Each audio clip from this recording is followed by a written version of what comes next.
الله وبركاته إن الحمد لله جميعا نحمده ونصلي على رسوله الكريم أما بعد সবাই দরুদ শরীফ পড়ো اللهم صل على محمد كلما ذكره الذاكرون وكلما غفل عن ذكره الغافلون আলহামদুলিল্লাহ আজ 23 জানুয়ারি 2025 বৃহস্পতিবার নুরানি হিফজুল কোরআন ইসলামিক একাডেমি তিনখানা মাদ্রাসা কর্তৃক আয়োজিত সাপ্তাহিক শিক্ষামূলক সাংস্কৃতিক ও ইসলাহি মজলিস। আল্লাহ তাআলা আমাদেরকে এই দ্বীনি ফিকির দ্বীনি মজলিসে দ্বীন শিক্ষার নিয়তে আল্লাহ তাআলাকে রাজি খুশি করার লক্ষ্যে রাসূলুল্লাহ সাল্লাল্লাহু আলাইহি ওয়াসাল্লামের তরিকা অনুযায়ী চলার মত পথে এই দ্বীনি মাদ্রাসায় দ্বীনি ইদারায় আল্লাহ তাআলা আমাদেরকে কাউকে শিক্ষক কাউকে তালেবে ইলম হিসেবে আসার বসার তৌফিক দিয়েছেন, সেজন্য শুকরিয়া আদায় করি আলহামদুলিল্লাহ। দেখো আজকে একটা গুরুত্বপূর্ণ বিষয় আমি আলোচনা করব। কোরআনে কারীমে সূরা ফালাকের আয়াত আছে, দেখো ওয়া মিন শাররি হাসিদিন ইদা হাসাদ। এটার অর্থ হলো আল্লাহ আমি আপনার কাছে আশ্রয় প্রার্থনা করি হিংসুককারী যখন হিংসা করে, অর্থাৎ আল্লাহ আপনার কাছে আমি আশ্রয় চাই হিংসুকের হিংসা থেকে। বলো সে কি বলছি, বলো। হিংসুকের হিংসা মারাত্মক একটা বিষয়। তোমরা হাদিস পড়ে এসছো, কি হাদিস? ইয়াকুম আল হাসাদ ফাইনাল হাসাদা ইয়াকুলুল হাসানাত কামা তাকুলুন নারুল হাতাব। রাসূলুল্লাহ সাল্লাল্লাহু আলাইহি ওয়াসাল্লাম বলেছেন তোমরা হিংসা থেকে বাঁচো, কেননা হিংসা এমন এক মারাত্মক বিষয়, হিংসা মানুষের নেকিকে এমন ভাবে জ্বালায়া দেয়, পোড়ায়া দেয়, ছাই করে ফেলে। আগুন যেমন শুকনা কাঠকে ফাইলে জ্বালায়া দেয়, হিংসা মানুষের নেক আমলকে তেমন করে জ্বালায়া দেয়। তাহলে প্রাসঙ্গিক একটা আমল মনে রাখো সবাই, সূরা ফালাক বলো, সূরা নাস, সূরা ইখলাস। এই তিনটা সূরাকে তিন কুল বলে। কি বলে বলো? আর সাথে যদি কুলিয়া আইয়ুল কাফিরুন যোগ করো তাহলে চার কুল বলে। সাধারণত তিন কুল বলতে এই তিনটা সূরাকে বোঝানো হয়, সূরা ইখলাস, সূরা ফালাক, সূরা। আল্লাহ রাসূল সাল্লাল্লাহু আলাইহি ওয়াসাল্লাম বলেন যে ঈমানদার মুসলমান প্রতিদিন ফজরের নামাজের পরে এবং মাগরিবের নামাজের পরে, কিসের পরে বলছি বলেছে? ফজরের নামাজের পরে এবং মাগরিবের নামাজের পরে। এই তিন কুল কি কি?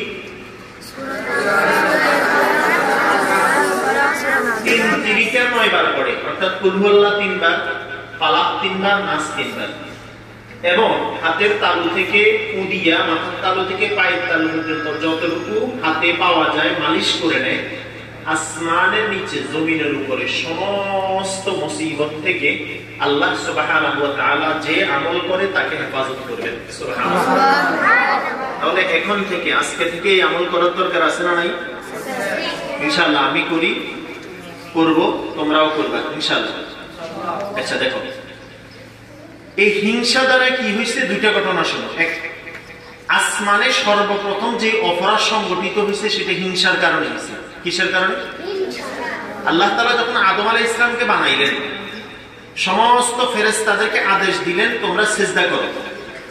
ফাসাজাদাল মালাইকা, সমস্ত ফেরেশতারা সিজদা করলো, ইল্লা ইবলিস সিজদা করে নাই। কি? ইবলিস। কি বলল? আবা ওয়াস্তাকবারা, সে অস্বীকার করেছে, অহংকার করেছে, হিংসা করেছে।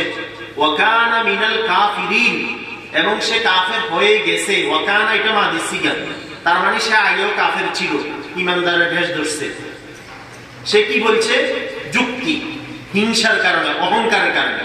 ক্বালা আনা খায়রুম মিন খলাকতানি মিন নার ওয়া খলাকতাহু মিন তিন। আল্লাহ আমি কেন আদমকে সিজদা করব?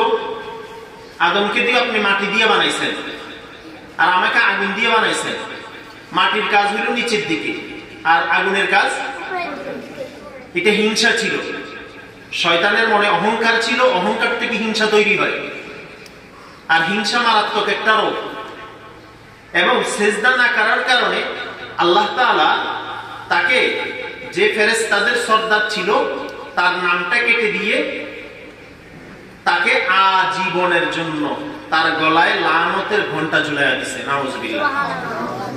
তাহলে হিংসা আসমানে সর্বপ্রথম কে করেছিল?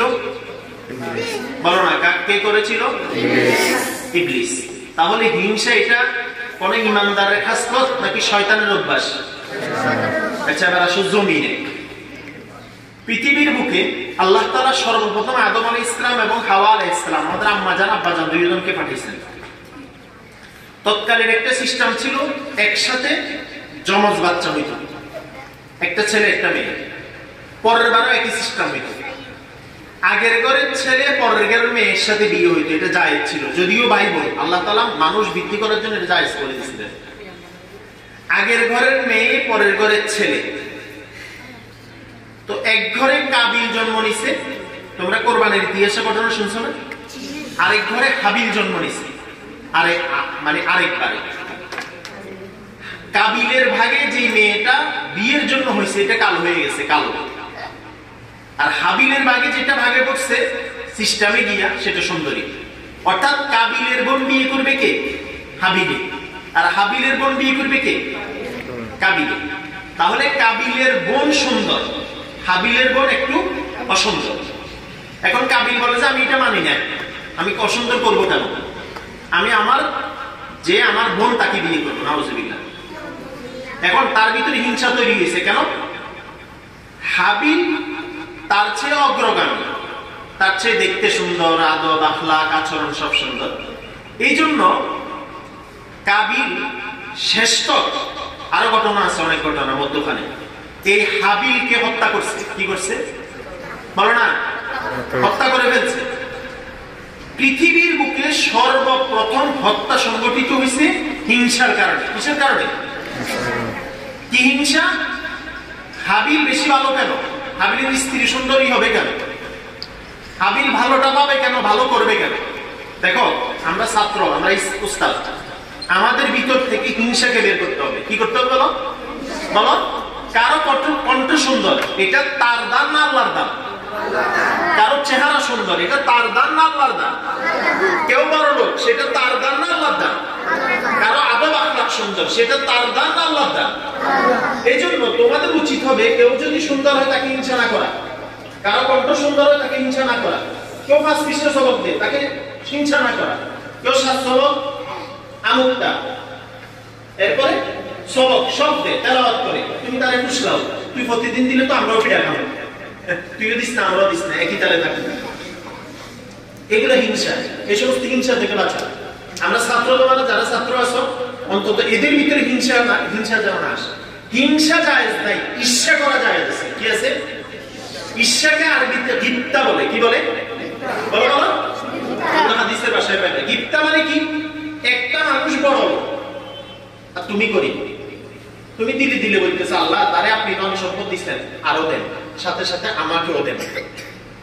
কি বলছি? হিংসা কি? আল্লাহ তারা দেখছেন, শুধু আমরা দেখেন নাই, তারটা ধ্বংস করে দেন, আমার দেন, এটা হিংসা। কথা বুঝছো? জাকারিয়া আলাইহিস সালাম একজন নবী, তিনি হঠাৎ করে একদিন মারিয়াম আলাইহিস সালামের রুমে ঢুকছে, দেখে যে মারিয়াম আলাইহিস সালাম ফল খাইতেছে। ফল, এমন ফল খাইতেছে যেই ওই সিজনের ফল না, এটা অন্য সিজনের ফল। কিন্তু জাকারিয়া আলাইহিস সালাম চিন্তা করলেন, জাকারিয়া আলাইহিস সালাম বুড়া হয়ে গেছে, ওনার স্ত্রীও বুড়ি হয়ে গেছে, বান্দা, কোনো সন্তান নাই। তিনি চিন্তা করলেন, যে আল্লাহ সিজন ছাড়া ফল খাওয়াইতে পারে, সেই আল্লাহ চাইলে তো আমার এই বার্ধক্য বয়সে আমাকে সন্তান দিতে পারে। আল্লাহর কাছে দোয়া করছেন, আল্লাহ তাআলা দোয়া কবুল করছেন। জাকারিয়া আলাইহিস সালামকে আল্লাহ তাআলা সন্তান দিয়েছেন। জাকারিয়া আলাইহিস সালামের সন্তানের নাম ইয়াহইয়া আলাইহিস সালাম। সুবহানাল্লাহ। তাহলে আমি তোমাদেরকে কোরআন থেকে, ইতিহাস থেকে 3টা ঘটনা শুনাইলাম, 2টা হিংসা, একটা ঈর্ষা। তাহলে কোনটা জায়েজ, কোনটা হারাম? হিংসা, হিংসা আমার হিংসা কি? আর ঈর্ষা জায়েজ। হাদিসে আছে লা হাসাদা ইল্লা আলা ইসনাইন, ঈর্ষা করা জায়েজ নাই, কিন্তু 2 জায়গায় ঈর্ষা করা জায়েজ। যে ব্যক্তি কোরআন বেশি পড়ে তাকে ঈর্ষা করা, সে পড়ে আমি পড়তে পারি না কেন? যে নামাজ পড়ে বেশি, সে পড়ে আমি পড়তে পারি না কেন? তাহলে আজকে থেকে আমরা কারো প্রতি হিংসা রাখবো না, ইনশাআল্লাহ। বলো, যে ব্যক্তি এমন একটা দিন, এমন একটা অন্তর নিয়ে ঘুমাইতে যায়, যার কলিজার ভিতরে কারো প্রতি কোনো কি নাই, হিংসা বিদ্বেষ নাই, ওই ব্যক্তি মারা গেলে আল্লাহ তাকে জান্নাত দিবেন। সুবহানাল্লাহ বলো। আমাদের বুজুর্গদের ঘটনা আছে, বুজুর্গরা ঘুমাইতে গেলে কারো উপরে যদি মনে কষ্ট দেয় তো তাকে মাফ করে ঘুমাইতে। এক সাহাবীর ঘটনা তো এমনও আছে, ওই সাহাবী দান করার কিছু নেই, কিন্তু রাত্রে ঘুমানোর সময় বলছে আল্লাহ কেউ যদি আমাকে কষ্ট দিছে, আমার ইজ্জতের উপর আঘাত করছে, আমি তাকে মাফ করে দিছি, এটা আপনি সত্তা হিসেবে গ্রহণ করেন। সুবহানাল্লাহ। এজন্য কারোর প্রতি হিংসা বিদ্বেষ না রাখা, কারোর প্রতি হিংসা বিদ্বেষ, কথা বলো, হিংসা বিদ্বেষ উৎসাহিত করা, উৎসাহিত হওয়া ভালো কাজে, একে অপরের সাথে ভালো কাজে উৎসাহিত করা। আল্লাহ বলছে না কোরআনে তাআবানু আলাল বিররি ওয়াত তাকওয়া ওয়া লা তাআবানু আলাল ইসমি ওয়াল উদওয়ান। আমি কোন কোরআন থেকে কইতেছি? তোমরা ফরজে কোরআন থেকে তো কইতেছি না? জি। তোমরা একে অপরকে ভালো কাজে সহযোগিতা করো, উৎসাহ দাও। যে পড়া পারে না তাকে উৎসাহ দাও, ভাই কেন পড়া পারো না, তুমি পিছিয়ে দিতেছো, পড়ো। যে পারে তাকে উৎসাহ দাও, ভাই তুমি আরো ভালো পড়ো। যে অমনোযোগী তাকে উৎসাহ দাও, ভাই আমরা এখানে পড়ালেখা করতে আসছি। আমার কথা কি বুঝতেছ? তাহলে আজকে থেকে আমরা হিংসা করবো দরকার নয়, কার না ইনশাআল্লাহ বলো, হিংসা করবা কারো প্রতি কারো হিংসা, হিংসার দ্বারা শত্রুতামি তৈরি হয়। হিংসা যার ভিতরে থাকে তার ভিতরে শত্রুতামি তৈরি হয়। কি শত্রুতামি? তার ভিতরে বিদ্বেষ, অহংকার, তার ক্ষতি করার চেষ্টা করা, তার প্রতি সব সময় অনীহা, ছোট চোখে দেখা। আর অহংকার কাকে বলে? অন্যকে ছোট মনে করা, নিজেকে বড় মনে করা। কি বলছি বলো? অন্যকে আর নিজেকে, এটাকে অহংকার বলে। আল্লাহ তাআলা উসমানী কিতাবে একটা চমৎকার উদাহরণ দিয়েছে। একটা মানুষ 10 তলা 20 তলা 50 তলার উপরে আছে, এখন সে তখন নিচের দিকে তাকায়, যেমন বিমানে 4000-5000 ফুট উপরে নিচের দিকে একটা 10 তলা বিল্ডিং এর ছোট্ট ইয়ার মতো মনে হয়, ছোট্ট বলের মতো মনে হয়। যে অহংকার করে সে তখন 10 তলা 20 তলার উপর থেকে নিচের দিকে দেখে, তখন দেখে যে সেখানে ছোট্ট ছোট্ট মানুষ, তখন সে নিজের মনে করে যে আমি অনেক বড়। পক্ষান্তরে নিচের থেকে যদি কোনো উপরের দিকে কোনো মানুষকে দেখে, বলো, অহংকার যে করে সে মনে করে যে আমিই বড়, আমার চেয়ে বড় আর কেউ নেই। কিন্তু পক্ষান্তরে যাদের সাথে অহংকার করতেছে তারাও মনে করে এই যে অহংকার করে তার চেয়ে ছোট আর কেউ নেই। কথা কি বুঝে এসছে? আরো সাংঘাতিক ধমকি আছে হাদিসে, যারা অহংকার করে এরা কিয়ামতের ময়দানে ফিফিলিকার নেই, ফিফিলিকা, একটা ফিফিলিকা এদিকে হাঁটি গেলে খবর থাকে, কিয়ামতের ময়দানে ফিফিলিকার আকারে আকৃতিতে উঠবে। এই জন্য হিংসা, অহংকার, এই হিংসা থেকে অহংকার তৈরি করে। কথা বুঝে আসছে? আর ঈর্ষা থেকে আগ্রহ, ভালোবাসা তৈরি হয়। একটা বড় লোক মানুষ আল্লাহ তারা আরো বড় লোক বানাই দেয়, আল্লাহ আমারও দান করুন। একজন হাফিজ হয়ে গেছে, আল্লাহ তারও হাফিজ বানাই দিচ্ছেন, তার হেফজের হেফাজত করেন, আমারও হাফিজ বানাই দেন। একজন আলেম ভালো, আল্লাহ তার এলেমেও বরকত দেন, আমাকেও আলেম বানাই দেন। কথা বুঝাইতে পারছি? আল্লাহ আমাকে বুঝার তৌফিক দেন, আল্লাহ আমাকে জানার তৌফিক দেন, আল্লাহ আমাকে মানার তৌফিক দেন। আল্লাহ আমাদের প্রত্যেককে হিংসা মুক্ত একটা অন্তর দান করেন, বলেন হিংসা মুক্ত কি অন্তর। এখন থেকে দোয়াতে এটা বলা, আল্লাহ হিংসা মুক্ত একটা অন্তর দেন, বলো ইনশাআল্লাহ। কি মুক্ত? কি মুক্ত? আর আমার আলোচনা একটা আমলের কথা বলছিলাম। কি আমল? 3 কোণে কয়বার করে করতে হবে? 3 তিরিকা 9 বার। কখন কখন করতে হবে? করবে ইনশাআল্লাহ। তোমার আমল তোমাকে করতে হবে। তোমার কবরে যেহেতু তোমাকে যেতে হবে, তোমার প্লেট নিয়ে তুমি যেহেতু খানা খাইতে হয়, তোমার কবরে তোমাকে যেতে হবে। তোমার কবরে আর কেউ যাবে না। যাবে? বলো, কেউ যাবে না। যেন আমাদেরকে পরকাল চিন্তা রাখি চলতে হবে, বলতে হবে, করতে হবে। আল্লাহ তাআলা আমাকে আমাদের সবাইকে তৌফিক দান করেন। আসসালামু আলাইকুম ওয়া রাহমাতুল্লাহি ওয়া বারাকাতুহু।